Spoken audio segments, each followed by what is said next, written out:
analizando la sesión anterior. ¿Qué otra cosa vimos? A ver, refrésquenme la memoria porque ya no me acuerdo qué más vimos. Vimos los órganos. El control difuso de la convencionalidad y de la sí, constitucionalidad y convencionalidad. Estuvimos analizando lo concerniente al control difuso de la constitucionalidad y de la convencionalidad. Y dijimos que actualmente tenemos que distinguir entre tres, ¿verdad? Diversos controles difusos. El primero se llama control difuso lato sensu, o sentido amplio. ¿Y en qué consiste?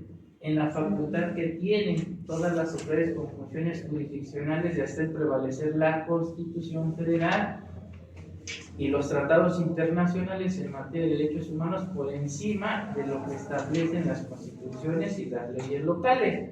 Fundamento artículo 133. Vega, si pudiera hacerme el favor de darle lectura al artículo 133, que ustedes lo vieron en derecho constitucional como el principio de supremacía constitucional. De hecho, así dice, ¿no? Vega, en la parte superior, principio de supremacía constitucional. 133.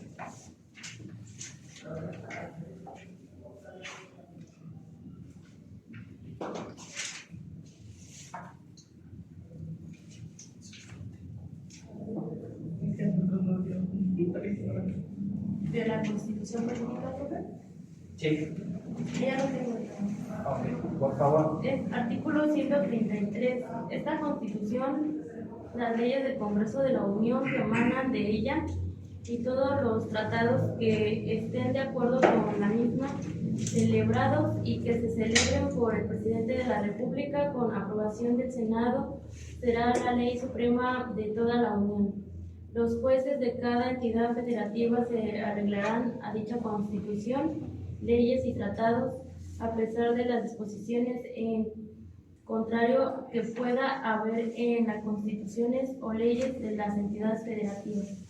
Ok, bueno, si partimos de lo que señala el 133, los jueces en el ejercicio de sus funciones tendrían que hacer prevalecer lo que dice la Constitución y los tratados por encima, ¿verdad?, de lo que establecen las leyes locales.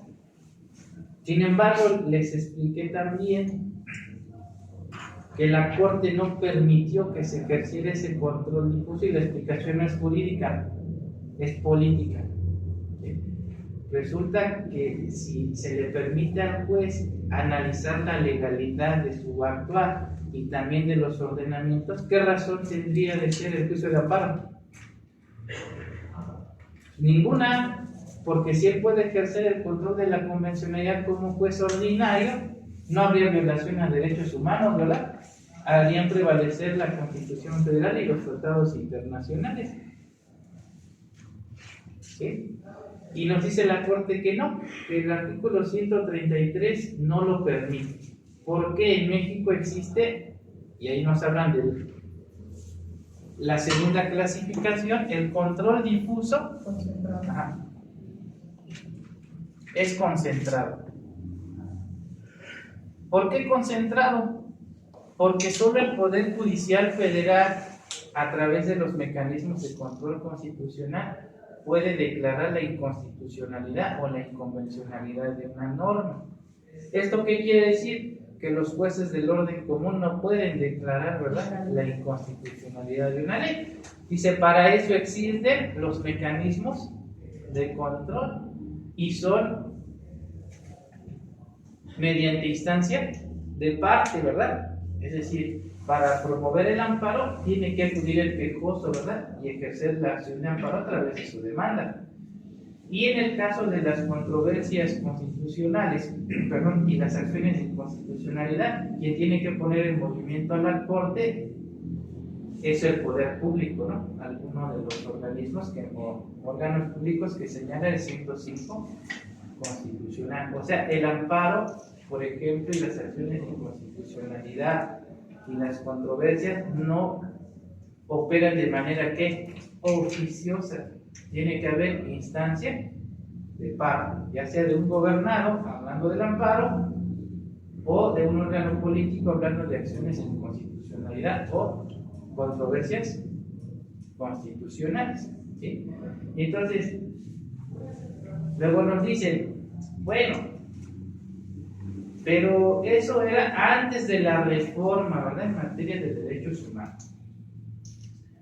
Ahora nos dicen lo siguiente: el control difuso sigue siendo concentrado, es decir, solamente se puede declarar la inconstitucionalidad de una norma general a través de los mecanismos. Pero tú, juez ordinario, si bien es cierto que no puedes declarar la inconstitucionalidad o la inconvencionalidad de una norma general, sí puedes inaplicarla. ¿Y cómo? Pues ejerciendo el control de la convencionalidad. Ex oficio. ¿Qué es ex oficio? Que no hay necesidad de que me lo solicite el gobernador. Yo, de mutuo propio, a efecto de tutelar o velar por el respeto de tus derechos, hago una interpretación. Y entonces les puse el ejemplo del imputado que es remitido al juzgado civil. ¿Sí? Entonces tengo el 20 constitucional, que me habla del principio de adecuada defensa. Todo imputado tiene derecho a ser asistido de un defensor, ya sea público o privado. Luego tengo la ley de cultura cívica,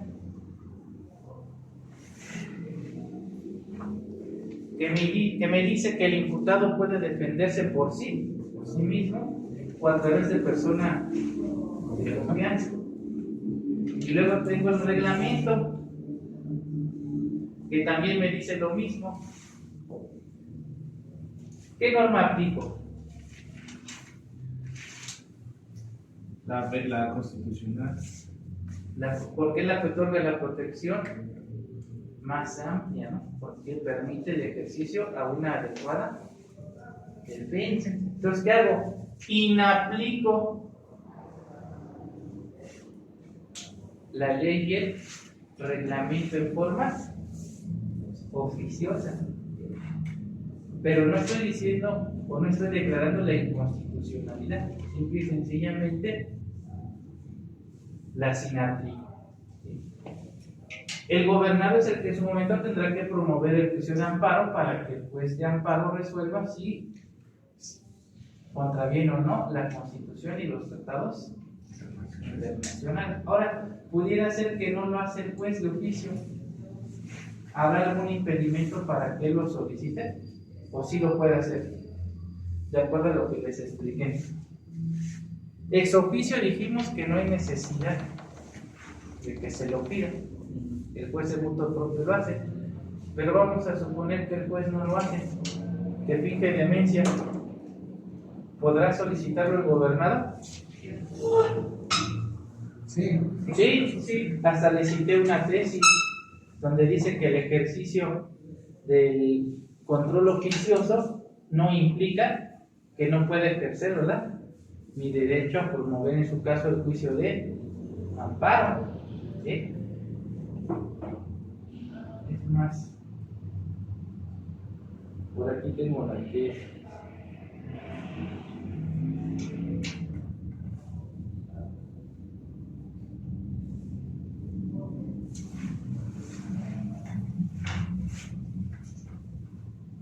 fíjense bien, la tesis, anoten el número de registro 2010 144.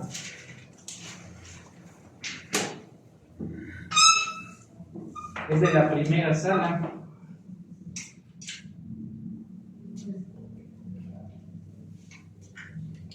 ¿Y esa cómo la indagamos, Constitución?